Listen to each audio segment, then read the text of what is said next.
জাতিসংঘের বর্তমান মহাসচিব অ্যান্তোনিও গুতেরেসের মেয়াদ শেষ হচ্ছে ৩১ ডিসেম্বর। এরই মধ্যে সংস্থাটির পরবর্তী মহাসচিব নির্বাচন নিয়ে আন্তর্জাতিক অঙ্গনে আলোচনা শুরু হয়েছে।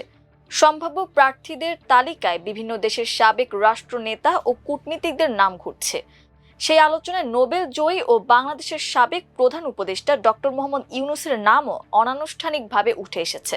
জাতিসংঘ মহাসচিব নির্বাচনের আনুষ্ঠানিক প্রক্রিয়া সাধারণত চলতি মেয়াদের শেষ বছরে গতি পায়। সাধারণ পরিষদের ৮০তম অধিবেশন থেকেই পরবর্তী মহাসচিব নির্ধারণ নিয়ে প্রাথমিক আলোচনা শুরু হয়েছে। ডক্টর মোহাম্মদ ইউনূসের আন্তর্জাতিক গ্রহণযোগ্যতা, নোবেল শান্তি পুরস্কার প্রাপ্তি এবং বৈশ্বিক উন্নয়ন ইস্যুতে তার দীর্ঘ অভিজ্ঞতা তাকে একটি আলোচিত নাম করে তুলেছে।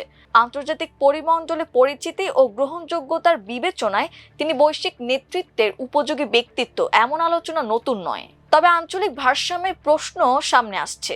২০০৭ থেকে ২০১৬ সাল পর্যন্ত দক্ষিণ কোরিয়ার বান কি মুন এশিয়া অঞ্চল থেকে মহাসচিব ছিলেন। এরপর ২০১৭ সাল থেকে পর্তুগালের অ্যান্তোনিও গুতেরেস ইউরোপীয় অঞ্চলের প্রতিনিধিত্ব করছেন। জাতিসংঘের অলিখিত আঞ্চলিক রোটেশন নীতির আলোকে এবার আফ্রিকা বা লাতিন আমেরিকা অঞ্চল থেকে মহাসচিব নির্বাচিত হওয়ার সম্ভাবনাই বেশি বলে কূটনৈতিক বিশ্লেষকরা মনে করছেন।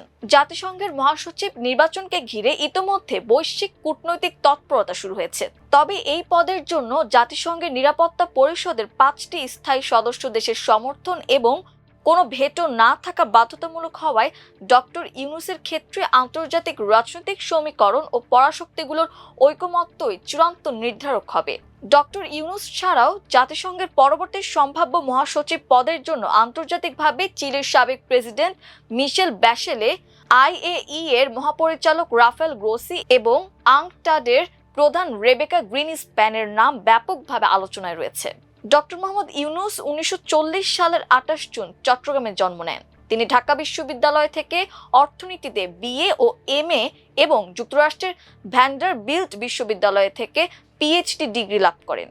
১৯৭৬ সালে তিনি দরিদ্র মানুষের জন্য জামানতবিহীন ক্ষুদ্র ঋণ প্রদানের ধারণা চালু করেন এবং ১৯৮৩ সালে আনুষ্ঠানিকভাবে গ্রামীণ ব্যাংক প্রতিষ্ঠা করেন। দারিদ্র্য বিমোচন ও সামাজিক উন্নয়নে অনন্য অবদানের জন্য ২০০৬ সালে গ্রামীণ ব্যাংক এবং ডক্টর মোহাম্মদ ইউনূস যৌথভাবে নোবেল শান্তি পুরস্কার লাভ করেন।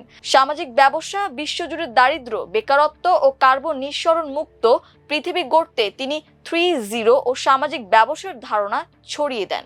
২০২৪ সালের ৫ আগস্ট আওয়ামী লীগ সরকারের পতনের পর ৮ আগস্ট তিনি বাংলাদেশের অন্তর্বর্তীকালীন সরকারের প্রধান উপদেষ্টা হিসেবে দায়িত্ব নেন।